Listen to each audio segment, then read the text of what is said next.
this is Gilbert Gottfried, and this is Gilbert Gottfried's amazing Colossal podcast with my co-host Frank Santopadre, and we're once again recording at Nutmeg with our engineer Frank Verderosa.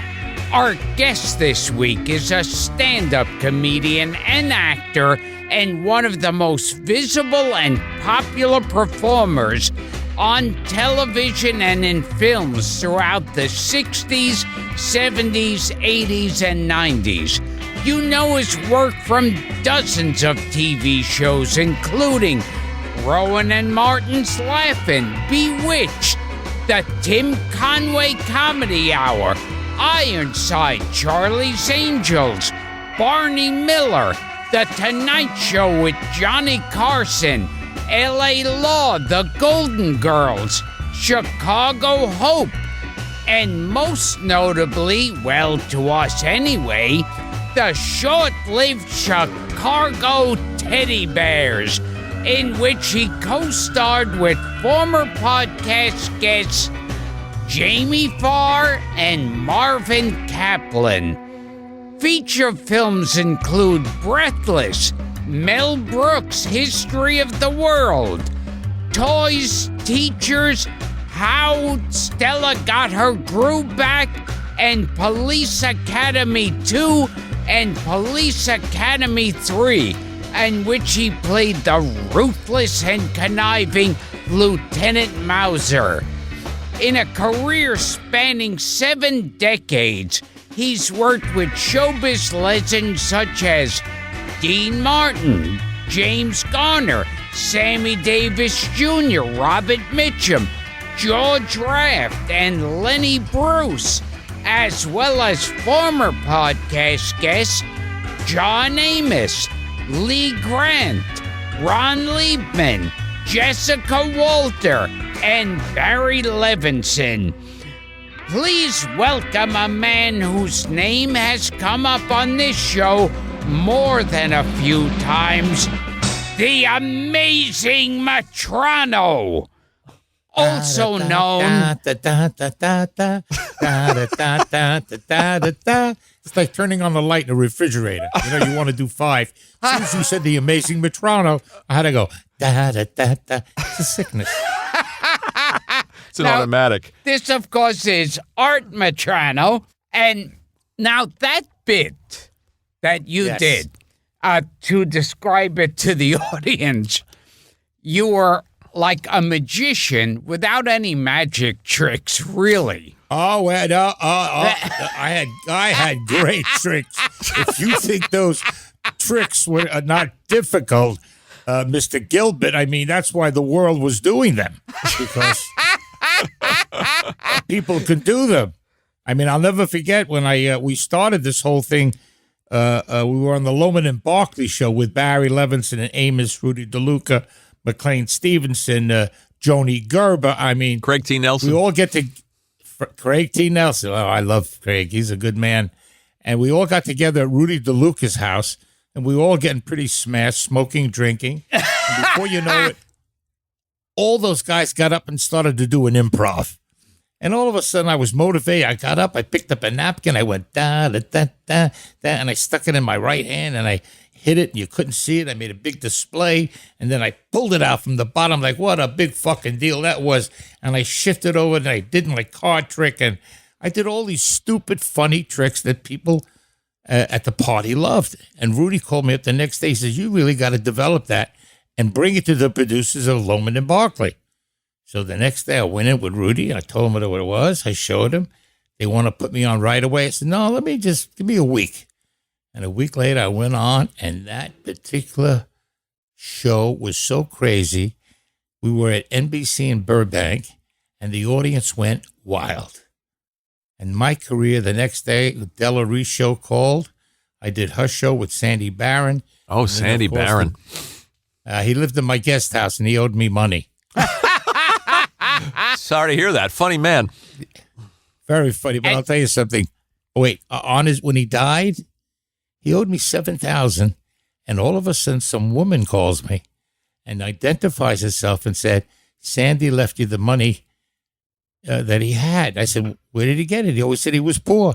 He said, Art, he made hundreds of thousands of dollars just on his comedy records.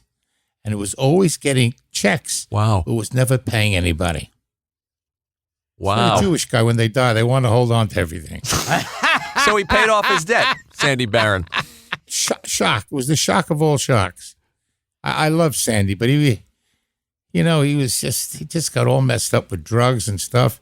The last time I saw him, he was with an emphysema, sucking up air from a tank. Too bad. It was sad. Modern audiences would know him as Clumpus from Seinfeld. Yeah. But he had a long career.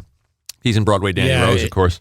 And it was tremendous. And I remember in your magic act, you would do things like you'd have your finger up in your right hand, slap your hands together, and then your finger would be up in your left hand. Right. And all the time, you just humming, da-da-da-da-da-da-da-da. Well, when I was a kid, I used to go up to the Catskill Mountains, and they always had the opening acts.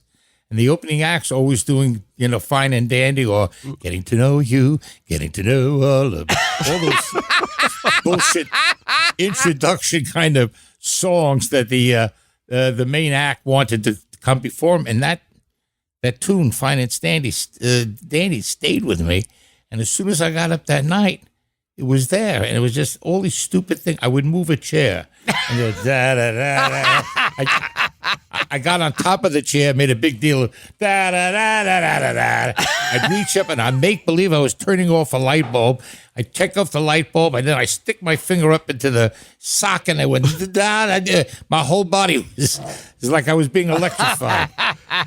Whatever I did, people laughed. You appeared on everything back then doing that. I did. Yeah, including Carson. Della. Yeah, but Johnny was the best because when I got on that show in New York, I was backstage getting ready, and you know how you're talking to yourself. It's not an easy job to go out there, and they're gonna like me. All this bullshit that goes on in your head. And I kept saying, I'm gonna kill him. I'm gonna kill him. I'm gonna kill him. And I got a knock on the door from the stage manager. He says, Mr. Metrano, we're running late. So when you do your act, take a bow and get right off. I says, thanks. Very nice. Very nice. I'll do that. And then he left, and sure enough, brought me on stage. Johnny introduced me, and I heard Doc Severinsen play me on with his great Fine and Dandy orchestration. And then so I broke out into this da-da-da-da routine. And right from the get-go, the audience got it. And they're laughing, and I'm doing it. And I'm rolling up my pants to show I can make one leg disappear. And he took his leg out of the shoe. Leg out of the shoe. All these stupid things. And all of a sudden I hear even a bigger laugh. Well, I found out later that bigger laugh came from Johnny, who was sitting on that chair with the rollers on it. He laughed so hard he fell backwards off his chair. Now, I didn't see this, but Wally Amos, who was my manager, the famous Amos Chocolate, he was my manager, the first black manager at William Morris, who told me after the show what had happened. I said, geez, I thought I was really killing him. He says, no, you were killing them. But when Johnny fell, it was like, what's going on here? So now my act ends. I take a bow. I turn to leave, and Johnny waves me to the couch. Oh, nice. And as I'm walking over, under my breath, I said, fuck you, stage manager. Fuck you. I remember all the years doing stand-up. It's like we would watch other comics on Carson. Right. And it was like, a big deal. You go, ooh, Carson kind of wiped his eye there, or he gave a grin. Or so you made Carson hit the ground. I did. Yeah. I did. And I didn't realize how much he liked the routine until I found out he was an amateur magician. Yeah, Carsoni. And is that why he does that little bit? Yeah, he was a magician. Well, I didn't know that, so that's why he took to my act right away. And he kept bringing me back, and we had to think of new ideas. One of them that we came up with, Wally, was really funny. He said, since you're just going da-da-da-da-da-da, let's go into a room and record you for 10 minutes, just going da-da-da. and we'll take that tape and we'll put it in a box, and on it will have your face. And at the end of the bit, and we'll put that in your pocket, and then you'll come out, and all you'd hear is da da da da. And I wasn't doing anything because I was lip syncing. And while I was lip syncing, I said, "What are the funny things I could do?" So I took out a bowling ball and I rolled it down the stage. And you hear, because we recorded a bowling ball, and and then you hear crash, the pins break, da da da da. Like, wow, look at that! And I got the ball, and I throw a ball up, and I swing at it like I was going to hit a baseball out of the park, and then all of a sudden you hear a window break, da da da. You know, I kept just emphasizing all these stupid things I was doing, and it just killed. It was just, the people that followed me, I kept thinking about, like Albert Brooks and Steve Martin, two of the greatest, especially Steve. I just saw his play. Yeah. Oh, like everything he did, Steve is just a genius. He has a play on Broadway, Meteor Showers. Don't miss it. Oh, It's okay. with Amy Schumer, and that guy Key from Key and Peele.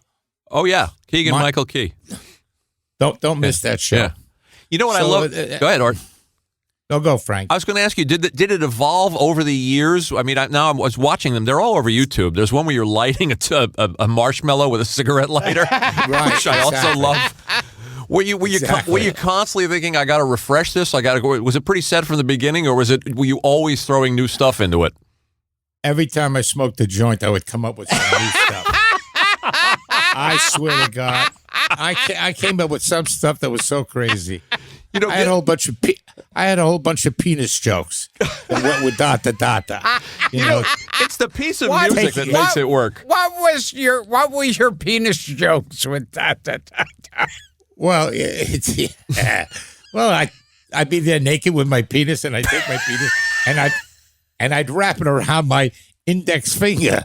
Da da, look, jewelry. Da da da, and then I'd take it and I'd tuck my dick between my balls, and as you couldn't see it, it was like a vagina. I would turn around, and you'd see my dick from my asshole. I look, a flying duck. I mean, I did crazy stuff, man. It was just, nobody would listen to this. It was good for parties. And For parties. did you ever do this on the Merv Griffin show or anything? Yeah, right. Yeah. Merv Griffin was a strange guy. Yeah. Of all the shows I've done, he was, I did the David Frost with John Denver. Yeah. And David Frost was so much smarter, calmer than Merv was, like, so uptight about everything. I never understood him. We're talking about the precision of comedy and the choices made. That song is so perfect. You know what I'm saying, Gil? Oh, absolutely. If it was a different piece of music, Art, that you chose, it might not be as funny. But the song, the piece of music is so ridiculous. And the woman that wrote it, her name was Kay Swift. Kay Swift. And I had lunch with her at the Palm restaurant in the Plaza many years ago. And she thanked me for doing that song because obviously her royalties started coming in. That's great. She just loved me. She owes you. And she told me the story that she wrote that song after breaking her arm and leg, and she was doing a show on Broadway, and the lyrics are, gee, it's all fine and dandy, sugar candy when I'm with you. Blah, da, ba, da, ba, da, da, da. It was all about being happy and up. And there she's lying in the bed, the hospital, with a broken arm and a broken leg. I thought that's a great story because I never knew. I just thought Fine and Dandy was such an upbeat, high love. It's just like, you're right. It's a perfect. But now it's so associated with you that I don't think anybody could ever hear it and take it seriously. It's the Art Metrano song. You can't believe it was ever a song before you started doing it. Didn't Mel Brooks jump out at you once, like jump out of a bush or something and start doing the... Yes. Tell us about growing up in Bensonhurst, because you told me something funny on the phone, and Gilbert was thrilled when he found out you were a Sephardic Jew and not Italian. Yes, I thought when I was looking at the name all these years, Art Metrano. Right. Ends in a vowel. Yeah, and I thought, Frank got another fucking guinea on the show. But no.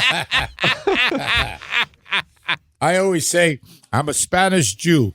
Como está usted? Baruch atah Adonai. Spanish Jew. Tell Gil what you told me on the phone about the Italian kids in the neighborhood, though. That was funny. Well, first of all, was the Sephardic Jews, you have to know, were the first Jews to come to America. We built the very first temple, and it was a famous guy named Dr. David Solapool. I can't think of it.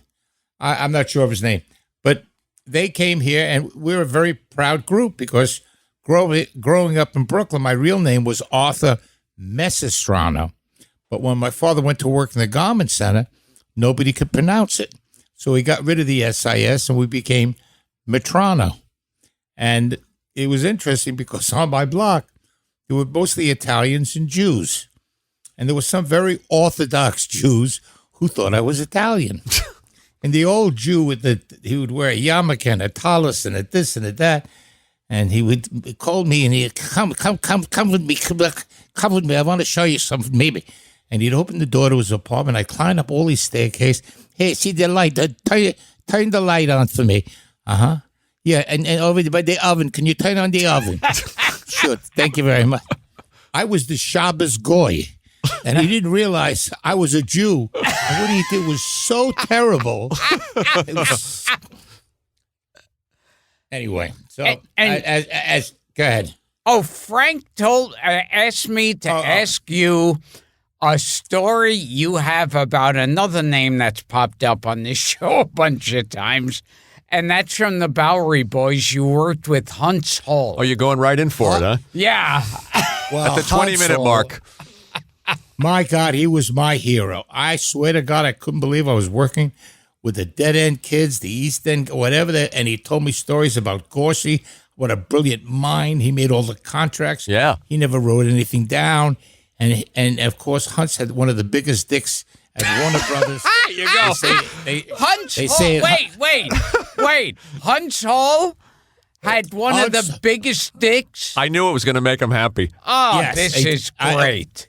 So Huntz told me about all the fucking he was doing with all the young actresses. And then because I lived on the other side of the hill near the Beverly Hills area, the Friars, who was run with Buddy Hackett, Milton Berle, Norm Crosby, all those guys, Buddy got into a feud with all the Goyim actors, Ward Bond, John Wayne, Forrest Tucker, that all lived in Burbank, claiming that Forrest Tucker had the biggest dick. And Buddy said, well. So Buddy says, listen, I'll tell you something. I have a feeling that Milton Berle's got a bigger cock than Forrest. So betting pursued, and it got him to like $30,000-$40,000 was being waived. Milton Berle hears this story, runs to the Friars, sees Buddy, he says, Buddy, what the fuck are you doing? I have a contract, a moral clause with NBC. What are you, nuts? I get $150,000 a year clear, and if they find out about this, I'm going to lose it all. Buddy says, just do me a favor, Milton. Take out enough to win.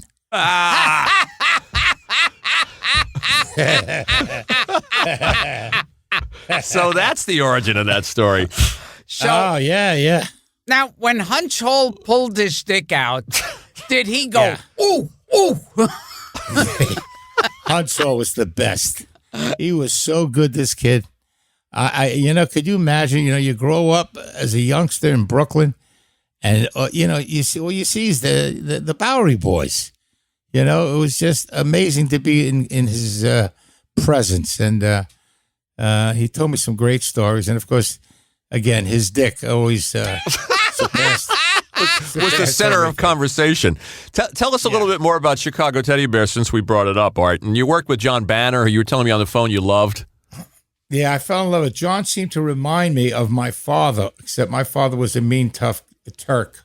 Now, John Banner, that's Schultz? Sergeant Schultz. Yeah. Schultz. I from know Hogan's Heroes. nothing. Yes, exactly.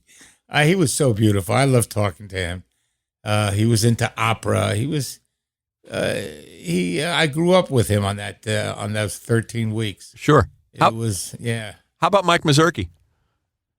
Mike was such a warm guy. He looked like an animal that can bite off your head. Yes, indeed. And when you talk with him and think of all the movies he did with the Bogarts and it was amazing. And then I ended up doing a number of Dr. Pepper commercials with him, and we were dressed in these frog outfits. We looked ridiculous. He was just great. I mean, the whole cast was great, and the director, Hy Averback, was fabulous. Hy Averback, sure. He had a great sense of timing. F-Troop guy. Whatever, he was just great. And all of a sudden, he gets in a fight with Warner Brothers. They fire him, and they hire Jerry Thorpe. Why? Because he directed The Untouchables. I said, "Oh, that's really good. He'll bring a lot of humor to our show." And John Banner, actually, he and his family were in the concentration camps. They were, exactly. He had a bunch of numbers he once showed me, and I said, "Oh my God!" He says, "Yeah, I played these last year and won $10 million." I said, "Really?" He says, "Yeah, what'd you do with the money?" He said, "I gave it to the Nazis."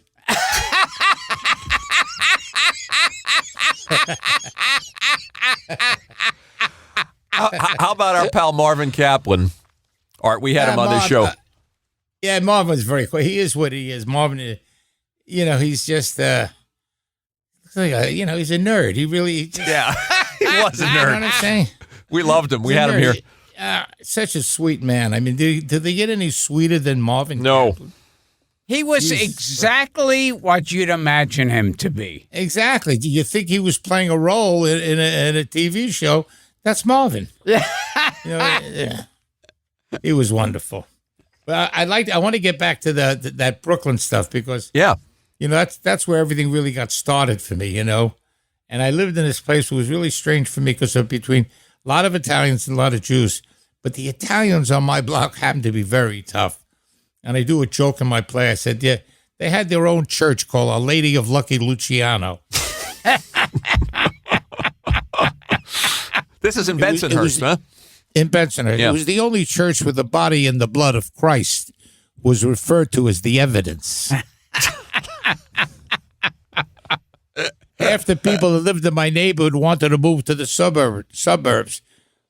The other half were on the witness protection program. During the summer, the Italian kids went to Camp Cosa Nostra, where they played hide and go testify. Camp Cosa Nostra. There was one Italian guy who lived on my block. He was so big, he looked like he wore a crucifix with a real guy on it. He used to yell at me, "Hey, Jew boy, hey, kike, come over here." I said, I'm not a kike. I'm not Jewish. I'm Italian. He said, "You're Italian?" I said, "Yeah, I'm Italian." He said, "Say something in Italian." I said, "Get in the fucking trunk."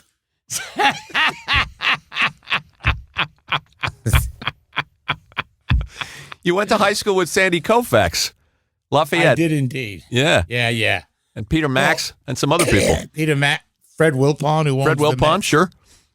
Fred Wilpon was a starting pitcher for us because Sandy Koufax couldn't get the ball over the plate. Yeah.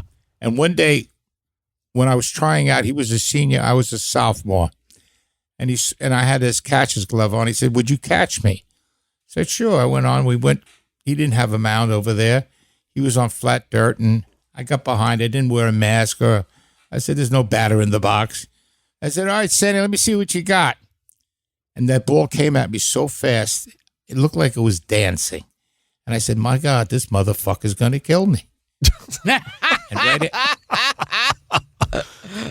And then I asked him, I said, "All right, throw it, be a curveball." And the curveball would come from the sky and would drop. I mean, I'd never seen anything like it. The trouble was, in high school, he couldn't get it over the plate. Incredible. So he played first base and got a basketball scholarship to Cincinnati.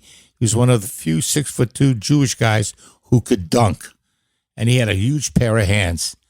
And that's when he got to college, started to pitch again. And then the Dodgers, who had a team, Montreal was their... oh, yeah, right. The farm team. It was the farm team in those days. Right. And he went up to Montreal, came back down to Bensonhurst, and started playing for the Dodgers, but he couldn't get the ball over the plate. They thought he was going to kill somebody. And so comes back to Bensonhurst, and there was a guy whose father drove the Journal American truck. And he was very much into baseball, especially pitches and catches. So he grabbed a hold of Sandy and he said, Sandy, come to my backyard. And he had on a tree a tire with a hole, a regular truck tire. And he said, we're going to mark off the 60 feet, and all I want you to do is throw through the hole. So, of course, Sandy, with all his speed and power, kept hitting the outside of the rubber. And the story goes, Larry said, slow it down. Just get it through the hole. And then he started getting it through the hole. And then the rest was fucking history. Great history. Yeah. There you go, yeah, Gilbert, Jewish athlete. Oh, Maybe arguably the best pitcher of all time, because his career was shortened. Well, back in those days, they didn't have that Job. The Tommy John surgery. Tommy John surgery. Yeah. So you're growing up in Brooklyn, Art, and how the hell your family is not in show business at all? No. How the hell did you find yourself performing? Well, my mother was a singer, and we'd go up to the Catskill Mountains. When we were really poor, we stayed in Cuckoo lanes. They were bungalows that had one big kitchen, and there were a lane of spots where the women would cook their dinners for their family. That was the Cuckoo lanes. And then my father started making more money in the garment center, and we started going to some really nice hotels. And one of my favorite was the Browns, where Jerry Lewis would appear once in a while playing softball. Mm-hmm. On Tuesday nights, there was guest night where my mother would go and sing her favorite song, Besame Mucho. And while she was singing with her sequin gown and the way the audience loved her, and the conductor would take this big, wide, long handkerchief out of his pocket and put it behind my mother's torso and swing with it, and the clarinet player would be playing, and she'd be singing, Besame mucho, como si fuera esta noche la última. And I'm looking at my mother and say, oh my God, that's beautiful, Ma. And she always made me laugh, and she always made me do these little ditties. Every time I get in trouble with my father, she loved me when I did this little kid thing I used to do. I got a dear little dolly, and her eyes are bright blue. She can open and shut them, and she stares at me too. In the morning, I dress her, and I look up her and play. Sticker sits at the bed, and I forgot the rest. And that was what went on between me and my mother. So watching your mother, even though she was an amateur performer, she wasn't a professional, but watching your mother do that, and you got the bug? Well, seeing her and, like I said, all the comics that I saw in those days. On the comics. You see Martin and Lewis live? No, I never saw Martin. Okay. No. Just Jerry. I saw Jerry live, and I saw Dean many times. Yeah. And you know what's funny? This is something that always struck me that's popped up on the show a few times, like Jackie Gleason, Gene Wilder, and Jan Murray all used to entertain their mothers. Right. They'd go out and see a show, and they'd go back and act it out for their mothers. Where'd you hear that story? I've just heard it separately, each one talking about it in interviews. Well, that's, my mother she never pushed me, but she always thought I was funny, and she'd always comment on that. And she always had a thing in her heart for me that was very special. And I remember I couldn't have been more than 10 or 12 years old. My mother had this feeling of service to help the poor. My father didn't like her for doing that, so we were always pretty quiet about it. But she had this black family that lived in Stuyvesant, and we used to pack up boxes with toiletries and canned foods and all kinds of things, and we'd get on a bus, and we'd travel, 20 minutes to one spot, take another bus, and then all of a sudden we're in Bedford-Stuyvesant, and you can see these young black kids doing these girls jumping rope like I've never seen before, and then we'd ring this bell, and inside the apartment, which was just like the peel was painting off the wall, and Miss Williams would answer, and my mother would say, "It's Becky." And And we'd run up there and he'd climb up, whatever, 4 or 5 flights, and my mother would have to stop. And I said, "You okay, Ma?" She said, "I had 6 children. Wait till you have 6 children."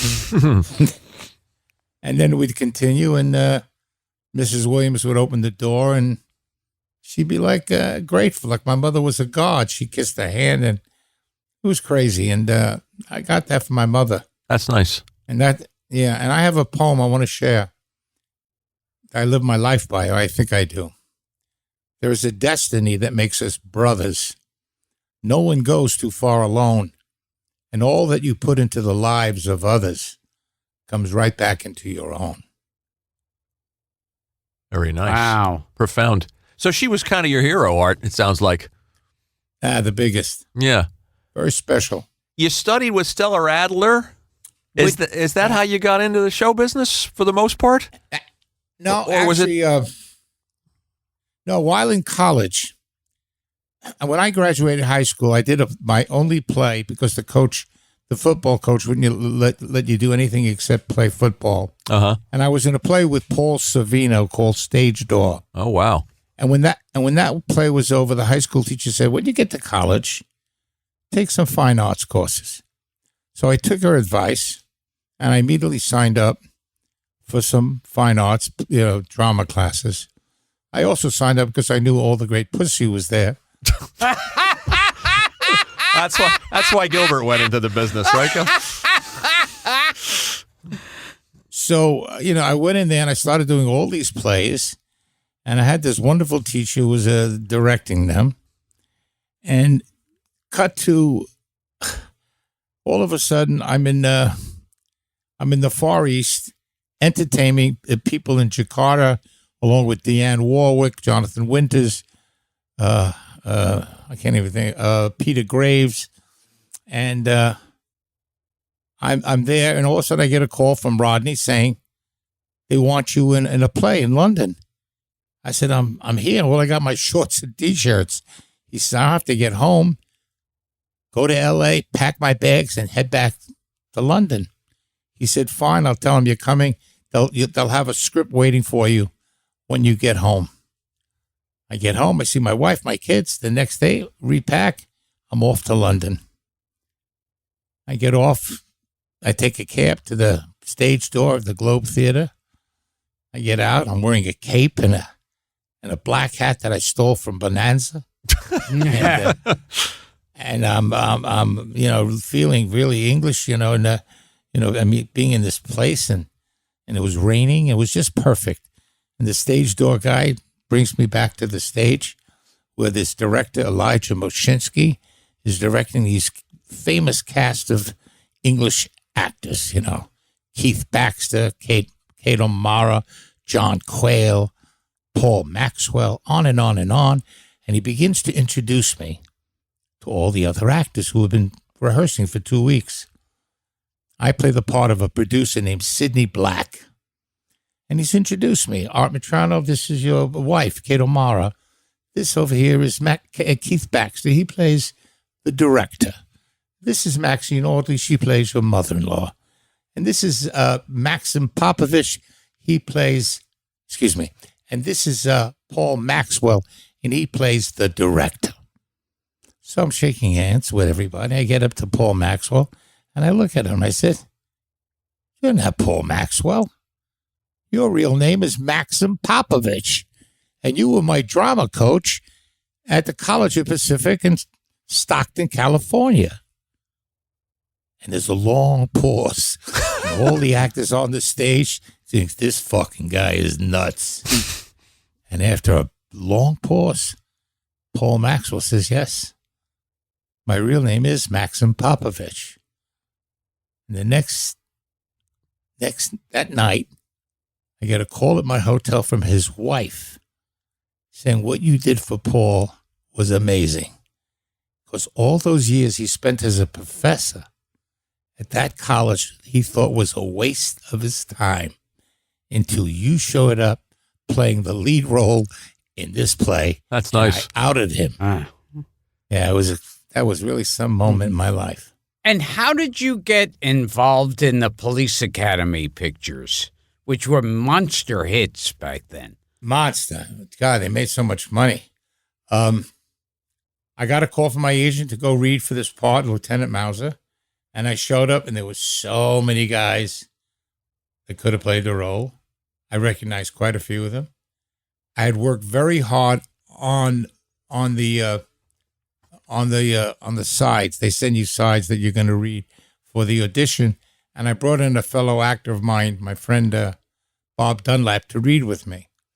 And I had a way of learning all my lines. I wanted to know them, so that when I went there, even though I held the pages in my hand, I didn't really want to look at the pages. I wanted to try to give the best I can in an audition. You don't get too many shots. And I really nailed it. And the producer, Paul Meslansky, said the same thing everyone says. Who did you study with? It's all the bullshit. And then I got hired. And it was, I love working with Jerry Paris. Oh, Jerry Paris, right. Yeah. Yeah, the legendary Jerry Paris. God, he did, he was in Marty. He was, he did all the Dick Van Dyke shows. Jerry Halper, the dentist, yeah. Yeah, right, exactly. But he had a big career, just for our listeners, he had a bigger career as a director, working for Gary Marshall, Happy Days. Correct. Oh, those were good times. Yeah, I did that one show for Gary Marshall called Joni Loves Chachi. Oh, yes. Yeah. I thought we were going to make a lot of money. I was so happy until Scott Bale's father demanded more money for Scott. And Gary Nardino, who ran the company, and Gary Marshall said, fuck him. He said, I'm going to do movies, Gary said. And the show ended. And we got to get to a rough point in your life, and that you did a one-man show about. And that's when you decided, well, you were repairing your roof, I think. I was, every time I made a great deal of money in movies and television, I didn't know what to do with it. You know, in the bank, it didn't mean anything. So I got involved with this general contractor, and I like working with my hands. And so I teamed up with him. I'd put up the money, and we'd find a house, and we'd rehab it, and then sell it for a profit. And I was very successful at it, because as an actor, you're not working unless you're in a series. You know, you're waiting you work a month, you're off a month, whatever it was. And I was working pretty steady. So I'd buy these houses, and the last house I bought, I was away in Spain making a movie, and I expected to come home to see that the pool would be finished. They had 4 months. They had 2 months to do it by bond on the contract. I come home, and the house is beautiful. I look out the window. There's like garbage. They had some gunite spray in the pool. That's a soft cement before you actually plaster and tile and whatever. And I went down to there was garbage everywhere, beer cans, ladders. I was so pissed. So I was supposed to meet my wife at Roxbury Park, and I called her and I said, look, I got to deal with some of this stuff before I go, and I'll see you a little later. So I picked up this extension ladder, and I leaned it against the side of the balcony. I had one of those hoses that you can turn off the water by the front of the hose line. And I climbed up the ladder to wash off the thing. I turned on the hose, and I'm washing off this wooden balcony. And all of a sudden, I hear like a weird noise, and I'm falling backwards. I'm about 12, 14 feet in the air. I'm flying backwards. I land on the top of my head. I hear like a crack, it's almost like a snap of your finger. And all of a sudden, I watch my right hand just curl up in front of me. My tongue rolls to the back of my mouth. My eyes had blinked. I opened up. I said, I couldn't imagine what was going on in my life. And all of a sudden, I screamed for help. And my tongue is caught in the back of my throat. What the fuck is happening? And that's how I begin to tell the story of this play that I did. When I'm lying on the ground, I said, what a schmuck you are. You know Jews don't belong on ladders. Which is the name of the show, we should point out. Yeah. Which is the name of the show. And who? And who? I try to do. Go ahead. Oh, and you said that next thing you knew, they were drilling through your skull. Well, first you had the paramedics show up, and they looked like they came from Hollywood casting. They were really good-looking guys, and asked me a bunch of dumb questions, and then finally they put a sort of like a brace around your neck so you won't move it. They realized that I had broken my neck. And they would ask me all these silly questions. What's your name? What do you weigh? Blah, blah, blah, And then finally, I lived on the side of a hill, and these guys put me on the stretcher. I was scared to death. And they climbed me up to the top of the hill, put me in this ambulance, and off we went to Cedars-Sinai. And all of a sudden, I know that I'm lying up and I'm looking, and this surgeon or whoever he was an orthotech, was drilling holes, one over my left and right eye and in the back of my head. And they began to put on this halo on my head made of titanium. Mm-hmm. They would screw it in, and I woke up and I went, this is amazing. And that was probably one of the most frightening days of my life. Well, tell us about the break, Art. Was it what they call the hangman's break? I broke my neck in 6 places, C2, 4, 5, C6, C7, and T1.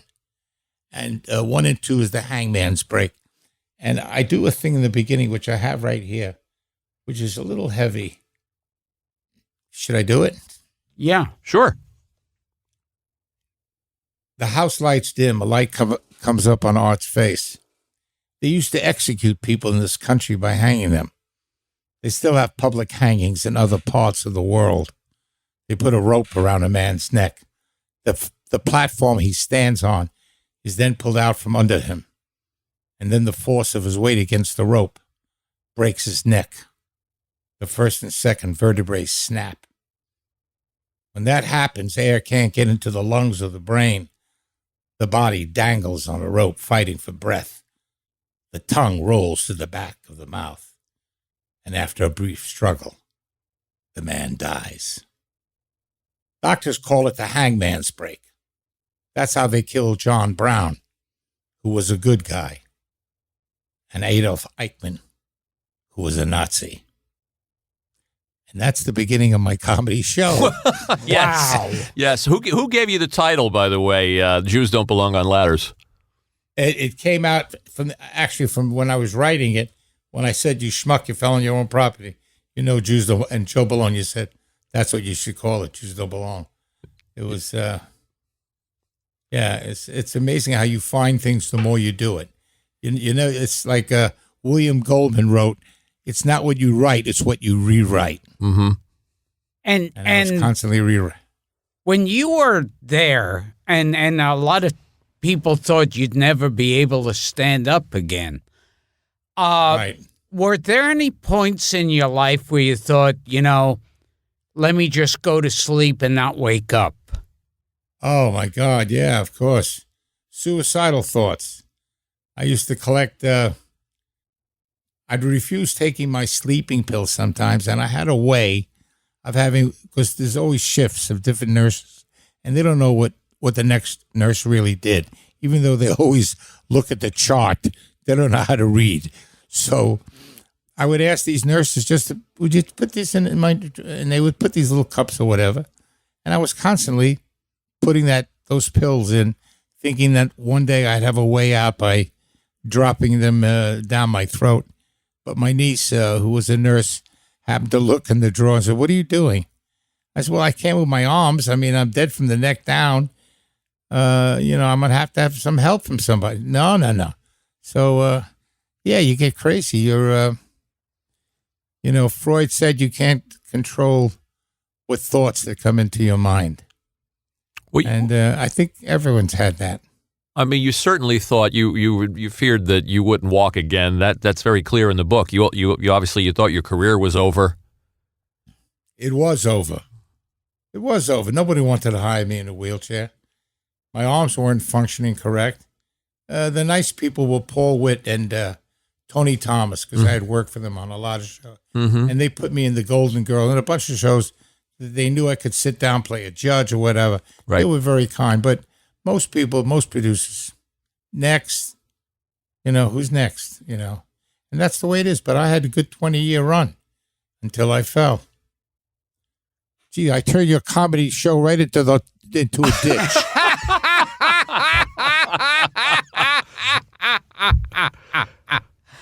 But so Go ahead, Gil. It took years, but you went through a lot of painful and He went through rehab. He went through rehab. He went through a lot. I did. Well, once they get you in the hospital and they start playing with your body, you're like a puppet. And I had most of the people that were in therapy were women, Japanese, Filipinos, and it's amazing how they can handle your body. Because at the time, I must have weighed at least 215, maybe more with the halo. And the way they would work you, and I always say, how do you know how to do that? Like I was being transferred from the bed onto a gurney. And these two tiny little Filipinos, I took a shit that weighed more than both of them. And there they are moving me off this gurney. I said, wait, there's some guys out there. I can see them. No, it's not a matter of strength. It's a matter of technique. And sure enough, they would just pick me up and put me on that gurney. And it was pretty amazing. Therapy, when they finally put a TENS unit all over my body. You know what a TENS unit is? No. They put a bunch of pads all over you that stick to your arms, legs, chest, hands, fingers, and they turn on this little machine, and it sends electrical volts through to all these pads. And as I'm lying there, all of a sudden I'm dancing. I said, what is going on here? How is this going to help me? My legs were jumping. I was like, they said, no, this idea of TENS unit is to try to teach your brain where everything is. Oh, yeah. To remind it. And, after I don't know how many treatments, I finally can move my thumb. I noticed my toe moving. I said, that's a big deal. You were constantly reminded that there were people in even worse situations than yours. Oh, yeah. What's the name of that? What's his name? Jamie, the one, the most handsomest guy. He had oh, God, why can't I think of his name? What? No, not Robert Mitchum. No, I can't think of his name. And he had, he was just fading so badly. Oh, Cornell Wilde? Oh, no, but that's good. I'm glad. No, Cornell Wilde, I met up in Hefner's mansion. I met so many great people, but Cornell and I hit it off. Of course, I knew all his dueling movies. Sure. He played Chopin. I was he did the thing about where African tribe chased him through the jungle. What is the name of that? Naked Prey? Naked Prey. Very good. And so we had this constant talking about these films that he made and how he made them and who he made them with. And when I was in the hospital, someone mentioned Cornell Wilde's here also. And so I went up to a friend of mine, came by, Harvey, and I got me in my wheelchair and wheeled me all the way over to where Cornell was. And you knew a guy that had a little TV show in L.A. called Skippy Lowe? Sure. Oh, yeah. Oh, Skippy Lowe. Skip E period Lowe. Yeah. Was that the guy that Martin Short does? No. Oh, you mean Glick? Oh, I think he's doing a different guy. Yeah. Yeah. No. Skippy Lowe had a local L.A. TV show for years. Yeah, very gay. Hi, Art. Nice to see you. What's going on? Everything's fine. And I'm going down the hall. With Harvey, and Skippy sees me, and I said, how's Cornell doing? I said, oh, my God, he's so close to death, Oh, I don't know what's... I said, all right. So my guy wheels me in the room, and there's a lot of people there, including Cornell's beautiful wife, and they're all gathered around him like it's his deathbed. And I can hear the sound of his voice, the lungs breathing, and I knew there was something wrong, and I'm looking at the bed, the head was not adjusted correctly. And I know it because it happened to me. So I said to the person next to the remote there, straighten out his head. Oh, no, we can't. Just lift him up, will you, a little bit? They lift him up and you watch. And all of a sudden he went from, and he began to breathe normal. And I said, loud, because he was on his back. His skin was like fila dough, all blue and red. It was hard to imagine. He had leukemia. And I'm there and I look at him and I yell, hey, Cornell, it's me, Metrano. And all of a sudden, picks up his left hand with his thumb in this, like, was pure recognition. I felt so good because everyone was saying, don't talk. They were like lying there, they're standing there waiting for him to die. And all of a sudden, I'm having a conversation with this guy. And it's just, people are afraid. It's really interesting. And boy, I'm really morbid tonight. Oh, and the two people who are hiring you, well, Tony Thomas with Golden Girls. Right. And who's the other one? Paul Witt. Paul Witt. Paul Witt's wife wrote all of Soap. Oh, okay. All of the Golden Girls. She's just a genius. But she turned up in a lot of stuff. You're in the Larroquette Show. You're in Party of Five. Yeah, right. You're in the House Stella got her groove back. You're working again. Yeah. It was good. I have a lucky career considering what I've been through, and I'm enjoying it. You know. Tell us. Go ahead, Art. I was just thinking about. I had told a friend of mine that was going to be on Gilbert's show. He said, "Oh, please mention my name," because he was on Ralphie Sutton's podcast, and his mother is Leah Sutton. Leah Sutton, sure. We know Ralph and we know Leah. Right. She said, please say hello to them. I said, I will. Anything you want me to mention? She said, no, just tell them I love Gilbert. And there we are. We all do. Tell us about Robert Mitchum, since your wife just shouted his name out. You made Matilda, the movie about a boxing kangaroo, which I think has come up on the show with your friend Elliot Gould.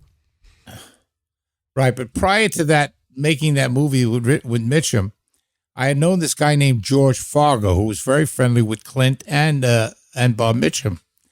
And I was into making building old 35, 36 Ford hatchback, 3-window coupes. Uh-huh. And I was getting a lot of good information from George Fargo.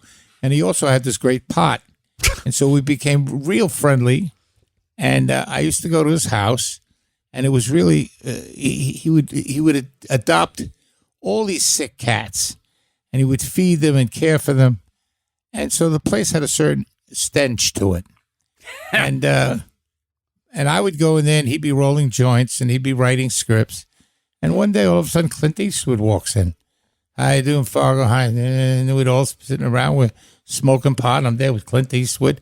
At that time, he was not a big star, but he had that little Western Rawhide. Oh, Rawhide. At Universal. And then the Robin Mitchum would come in often, and he never called him Robin. He always called him the Goose. I said, George, why do you call him the Goose? He says, watch how he walks. And sure enough, I used to watch him. You see him, he would go from left to right every time he'd take a step like a goose. And we became sort of friendly because, we liked certain things. And one night I was at my house on Doheny. No, I was up at, what street was that? Sunset Plaza. And I had a nice little pad up there.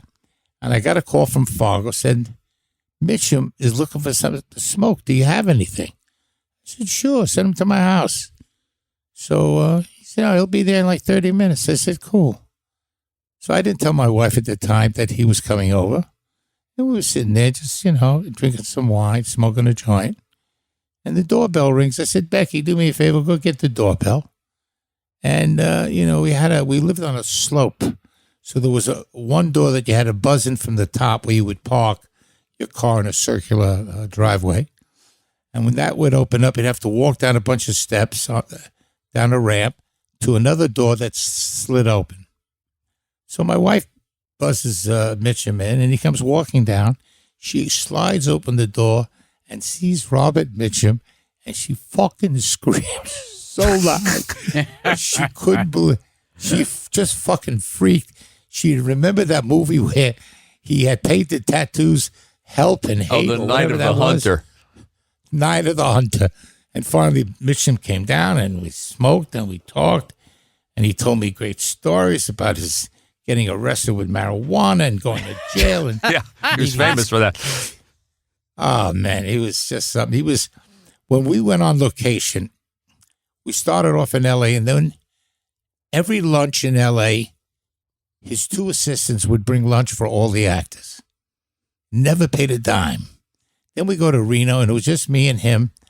We'd hang out, and again, he would never let me pick up he was really a movie star that was the most generous guy in the world. And that's where also Elliot was hanging out, and what a time. I mean, you get lucky in your life when you work with movie stars that you really admire and watch. Yeah. So well, there's another pinch me moment for you because you got to work with a Bowery boy, but now you're the kid from Brooklyn and you're working with Robert Mitchum. It was incredible. And of course, Elliot is one of my dearest friends going back from our early days as kids when I used to go up to the Catskills, and there was a kid there named Elliot Gould, very tall, very thin, tap dancing on a stage. And I said, oh, I know that guy from Bensonhurst. And we began to talk, and sure enough, his mother pushed him into this business, and he was a great tap dancer. We just want to throw some names out at you, Art. Like Dean Martin. Oh, boy. Dean Martin was the smoothest man I've ever met. And I loved the way he would tuck his handkerchief in his pocket up there, and he was so sweet to everybody. And he was just, if I was going to become gay, I want to be gay with Dean Martin. I love that. And I ended up dating Dina Martin for a long time. Oh, you dated Dean's daughter. That's right. Yes. It's in the book. It is in the book. How about another name we can throw at you, Raymond Burr? Because you did a bunch of episodes of Ironside, and then you and Jessica spun off into Amy Prentice. Exactly. But Raymond Burr was a strange guy because you never got to see him. He did all his work without any other guest actor in a single all the time, and he read it off a chart. I remember one day I went in, but he never worked with the actor. He did all his stuff, and you had to get up with some contract player who would read his lines, and then you'd act that way when he was in the scene. Wow. He had the cushiest job because I heard the whole reason they wrote in a wheelchair was because he didn't want to stand. He wanted to sit. So they made a character in a wheelchair. Right. He got very heavy. He was on the critical list at Jenny Craig. and giant cue cards. And that was a cushy job for him. He seemed like a strange character. Of money. He was, but the best part I really admired him in that Rear Window. Oh, yes, James Stewart. Yes, playing the killer. Yeah, and Gig Young. Oh, you did They Shoot Horses, don't they? They shoot horses. I met most of them. I have so many friends from that show that stayed with me from the time I did it, including the appreciation I got from Sidney Pollack, who directed the movie. Mm-hmm. And, oh, boy, that was some movie to watch because it was... you were a young actor. Not only that, I didn't know much about making movies, but when I got the script, this was the first movie that started on page 1 and went to the end of the book, the end of the screenplay. You didn't do all your set pieces in one place and then go to another place. You did it from the beginning to the middle to the end. It never varied. It was, and to be on that set I was on that set 10 weeks, and I was wearing Jack Carson's clothes. Jack Carson. Wow, that's cool. Jack Carson, yes. Yeah, and what was Gig Young like? Do you have any dealings with him? I did, but I felt bad for him because I really admired him as an actor because I used to see him in so many movies. And then, he was just, he couldn't deal with his alcohol. Yeah. He had a lot of problems with that. Oh, my God. The poor guy was always wasted, but wow. And he won an Academy Award. Yes. Yes, he did. Oh, and Lenny Bruce. Lenny Bruce was the first guy to show me how to roll a joint with one hand. That's good. And when I was in the hospital and I broke my neck, Sally Marr, his mother, along with some Italian guy who ran the Pomodoro restaurant across the street from Cedars, came almost every day and brought me my lunch from the Pomodoro restaurant. Oh, that's lovely. And Sally Marr was just fabulous. One of the great broads of all time. How about James Garner? You made a movie called They Only Kill Their Masters. Yeah, I love James. James and I had met James way before I did that movie. I met him at Elliot Gould's house. And Elliot always had some great people over, like James Garner, like Harry Nilsson, like wow, you hung with Harry Nilsson. Oh yeah. What a character he was. Also, he had his drinking problem. Demons, yes. But what a talent. How about your pal? Go ahead. I'm trying to get rid of my cat. Oh, we see the cat. We see we're looking at Art on Skype here. What about your pal John Cassavetes? Now, there's a beautiful story. So I get out of I quit playing football in my third year. I come back to New York. I pick up a magazine called Backstage. They're auditioning for the Cassavetes Lane Theater Workshop on 46th Street. I go over there. A lot of actors are auditioning. I'm finally called, and I get on stage, and the only thing I know is a piece of prose by Walter Benton called This Is My Beloved. It was a piece that anytime I wanted to get laid, I would just recite this poem. And, it was pussy galore with that poem. It was one of the best. And here I am, 5'11", 250 pounds, on the stage doing this very, not a piece you would expect to come from a big guy that looked like me at the time. I mean, my neck was 22 inches. So when I took a shower, my ass never got wet. But, so sick. Anyway, I do this piece, and Burt Lane gets up and says, that was really good. Cassavetes says, are you gay? I said, no, John. That piece was pretty good. So they gave me a scholarship, and I studied there, and I did a bunch of plays. And a woman there named Colleen Farrington that everyone had a hard-on for eventually married Burt Lane. And eventually I did a play with her called Desire Under the Elms. And I did a bunch of plays at the end. Burt and Colleen, after they got married, had their first child. And a lot of the actors who wanted to get some money towards their towards the drama school would babysit. And I babysat a lot. And that little girl was named Diane. Diane Lane. Yep. I knew where you were going. How about that? And you were... I couldn't, sensational actress, too. You worked with famous gangster star George Raft. George Raft, he wanted to know about. Yes. And by the way, you're breaking up, both of you, on screen and in voice. Oh, okay. How about now? Any better? Yeah, much better. Oh, okay. You worked with George Raft on Chicago Teddy Bears. Right. I played the Al Capone character in that show. And there wasn't much to say about George. He was a guest star.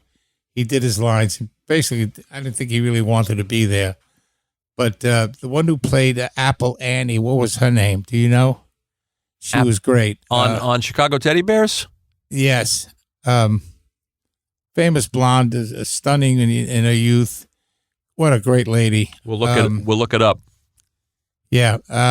But George just came, read his lines. We were sitting in one of those fancy cars with Dean, and he just stuck his head in. But, when you see these guys in person and you realize the amount of work they did back in the 30s, 40s, absolutely. 50s with, Edward G. and Cagney and Raft and just everybody. Well, these guys were making 2 or 3 movies a month.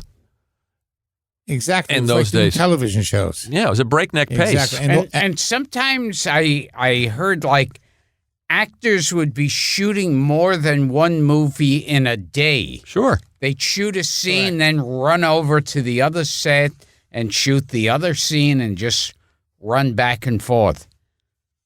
Right, exactly. It was quite quite amazing, I must tell you. Especially working on Warner Brothers, because that studio did all those movies, and here they were, and I had my picture, this large picture of myself on the outside wall on Warner Boulevard. With Banner and Hunts, and I can't think of what's his name. Dean Jones was a star of that show. Dean Jones was the big star. What a sweet guy he was. Yeah, it's another guy, and it's amazing just to be on that lot, to drive in, to see in that big water tower that says Warner Brothers with the label. Oh, sure. It's always fun. Usually when you drive on a lot, Gil, you still kind of get that rush, don't you? Yes. Even today? I do. Yeah. It's you think of like the ghosts. Yeah, of course. Walking around there. Can I ask you a question from one of our listeners, Art? This is, we do a little thing called Grill the Guest. This is from a guy named Frank Salerno, a listener, and he said, you made a movie, do I have the title of this right? Trouble at Jamaica Reef? With Rosie Greer. And Darby Hinton. and the famous English actor. What was his name? He played in Julius Caesar. Very handsome. Stephen. Oh, Stephen Boyd? Help me, guys. Not Stephen Boyd. No, Stephen Boyd, exactly. Yeah, Stephen Boyd. Yeah, Stephen Boyd. And he was in that also. He wants to know what Rosie Greer was like. I love Rosie. Rosie was a big black man who always trying to... Still is. Yeah. Oh, no, that's fun.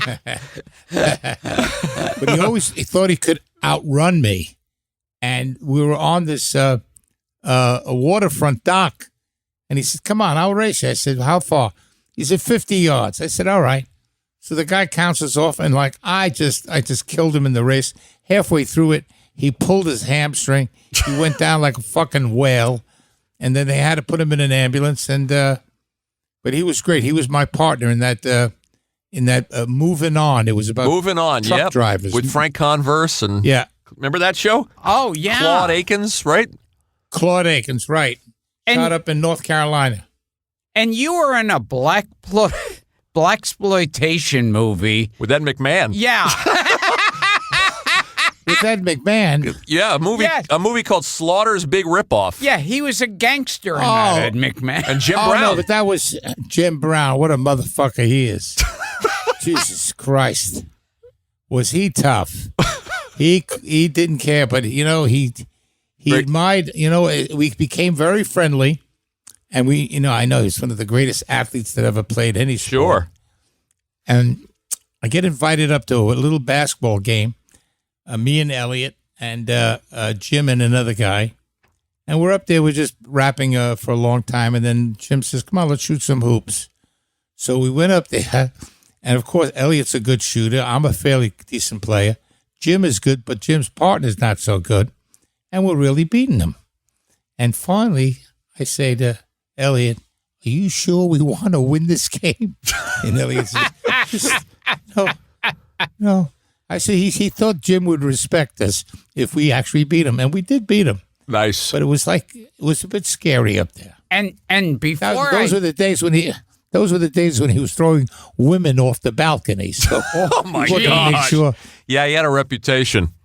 Now, before I forget, and not like I was going to forget, the most important part is when a guest is a fan of mine. Oh, yeah, big time. I tell you, your sense of humor. I mean, one of the first jokes that I really love, and I'm not sure what I know what it's about, chopped liver and pate. Oh, yes. I don't think I know this one. Let me hear. I went into a delicatessen. I said, I'm looking for a meat pate that you could spread on crackers and serve at parties. And just then a container of chopped liver looked up at me and said, so what am I, Robert Redford? What a fucking stupid joke. That is so funny. Oh, my God. Is that funny or what? Oh. What am I rubbing? He's always been a surrealist. What was the joke, Art? What was your joke? You've been saving a joke for us. Well, first I want to tell you about Nicky Arnold because he's been on my mind. Oh, God, there's a phone. That's okay. So, yeah, but it's for me. Well, we'll wait if you want to answer it. No. So, Nicky Arnold had terrible cerebral palsy, and he was always trying to work out his comedy routine at Bud Friedman's Improv on Broadway and actually 8th Avenue in the 40s. Yeah. And there were a lot of comics up there always going out doing material, and a lot of Broadway stars, after they finished their show, would show up 11:30, 12 o'clock. And so it was a very hip Broadway show of an audience. And one night, Joey Bishop was in the audience, and Nicky was on the show, and he was doing his cerebral palsy jokes. He thought that I want to go join the army. And the guy at the sergeant said, no, and he stamped my book 8F. I said, 8F? So how come I'm not 4F? He said, in your condition, you're 8F. He said, before they would take me in the army, the enemy would have to be on the Triborough Bridge. So that night, he kills with his humor. And Joey Bishop says, here's $500 check. Write me something. About a month goes by, and Nicky says, I got a call from Joey Bishop. I said, what happened? Joey said, I gave him $500, and you sent me one joke. I wanted to, maybe I wanted to do a little more time. And Nicky said, wow, Joey, that joke takes me 3.5 minutes.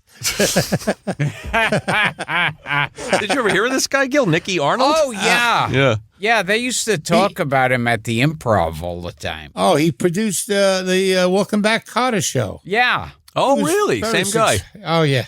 In fact, I heard a story.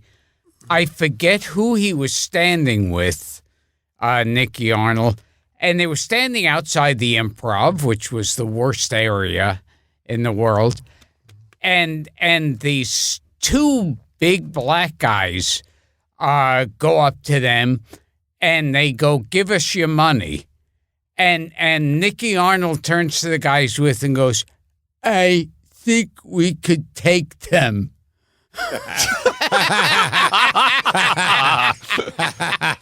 That's great. Speaking of Joey Bishop, Art, did you do a play with Joey Bishop where you played Fatty Arbuckle?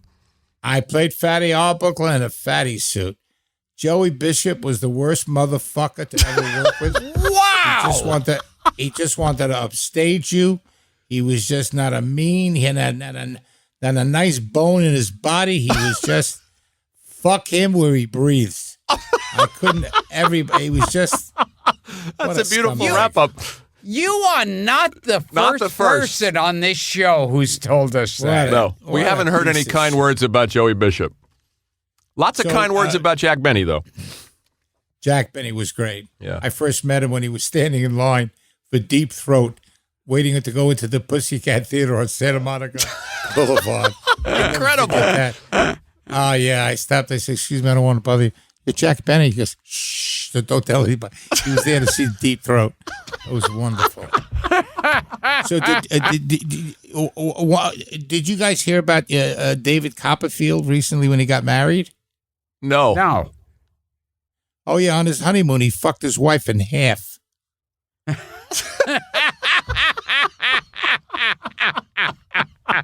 Is that the joke you were saving? No, this joke I'm saving is a very nice story about this young girl named Gloria and her boyfriend Brian are dating a year. And and they haven't had sex, but they have had a relationship that she couldn't get over. She was treated like a queen, he like a king. He pulled out a chair for her. He opened doors. He bought her flowers. He wrote the most beautiful poetry. They were madly in love, but she was afraid to have sex. And she called her mother and says, "Ma, I don't know what to do. I love this man so much. He does so much for me. But I'm afraid to have sex because my pussy is so big." She says, "Gloria, you come from a family of big pussies. I have a very big pussy. Your Aunt Matilda has the biggest pussy. I mean, that's so. Don't worry about it. We all had children. We all had sex. Don't be afraid. Tomorrow when you get up, go to the butcher. Pick up about a pound and a half of liver. And when you're about to have sex, just put it up your vagina." So the next morning, she picks up this liver from the butcher. She goes out on a date. They go to a beautiful 5-star restaurant. They're drinking wine. They're eating food. He takes out from his chest pocket a jewelry box, opens it up. It's a most gorgeous necklace. She puts it on. "Oh, my God. I love you so much," she says. "And I love you, Gloria. Come on, let's go back to my apartment," she says. And they go back to her apartment, and they start drinking a little more, smoking another joint. Before you know it, they're kissing, and she walks him into the bedroom. They rip each other's clothes off, and they start to fuck. And they're fucking like crazy. And finally, he falls asleep right on her. About 2, 3 in the morning, he realizes he's got to get to work. He gets up, takes a piece of paper and writes her a note, and goes to work. She wakes up the morning, sees the note, and it says, "Dear Gloria, with my love for you, it's gone beyond anything I can imagine. You are everything I want in a woman. I can't wait to marry you and have your children. I love you more than life itself. Please feel the same way about me. P.S. I love you. P.S.S. Gloria, I left your cunt in a sink."